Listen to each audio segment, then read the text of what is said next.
పురాతన తాంత్రిక నమ్మకాల ప్రకారం చేతబడి ఎలా చేస్తారు అని చెప్తుంటారో తెలుసా? ఎవరైనా మీద తాంత్రికుడు చేతబడి చెయ్యాలి అంటే అతనొక్కడు సరిపోడు అంటారు. ఖచ్చితంగా అతని ఫ్రెండ్ గాని లేదా రిలేటివ్ సహాయం కావాలి. ఫస్ట్ ఈ ఫ్రెండ్ లేదా రిలేటివ్ చేతబడి చేయాలి అనుకున్న వ్యక్తి వెంట్రుకలు, బట్టలు, కాలి కింద మట్టిని సేకరించి తాంత్రికుడికి ఇస్తాడు అంటారు. తర్వాత తాంత్రికుడు బియ్యపు పిండితో ఆ వ్యక్తిని పోలిన ఒక బొమ్మను తయారు చేస్తాడు అంటారు. ఆ తర్వాత ఆ బొమ్మకు ఆ వ్యక్తి బట్టలు కట్టి, వెంట్రుకలు గుచ్చి మట్టిని రాస్తాడు అంటారు. ఇంకా ఈ కార్యక్రమం ఎక్కువగా అమావాస్య రోజే చేస్తారు అంట. అది కూడా ఆదివారం రాత్రి అయితే ఇంకా మంచిదని, లేకపోతే మంగళవారం లేదా శుక్రవారం అయినా పర్లేదు అని చెప్తారు. ఎందుకంటే ఈ రోజులోనే నెగెటివ్ ఎనర్జీస్‌కి పవర్స్ ఎక్కువుంటాయని చెప్తారు. ఆ తర్వాత ఆ తాంత్రికుడు బట్టలు లేకుండా నగ్నంగా ఆ బొమ్మకు 66 రోజుల పాటు కఠోర పూజలు చేస్తాడు అంట. ఆ తర్వాత పూజలో పెట్టిన నిమ్మకాయలు, మిరపకాయలను ఒక పాత గుడ్డలో చుట్టి ఆ వ్యక్తి తిరిగే ప్లేస్‌లో పాతిపెడతారు అంట.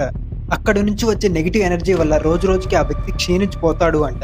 అతను పూర్తిగా క్షీణించిపోయి అతనికి బతకడంపై ఆశ చచ్చిపోయిన తర్వాత ఆ మంత్రగాడు ఒక మంత్రిచ్చిన చీపురు పళ్ళ బాణం తయారు చేసి దాన్ని ఆ బొమ్మకు గుచ్చుతాడు అంట.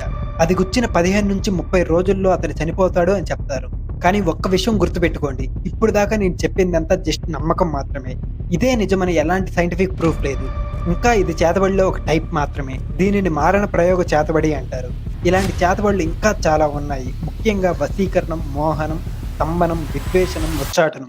ఇవేంటో తెలుసుకోవాలి అంటే కామెంట్ చేయండి. ఇలాంటి మరిన్ని ఇంట్రెస్టింగ్ వీడియోస్ కోసం మన ఛానెల్‌ని సబ్స్క్రైబ్ చేసుకోండి.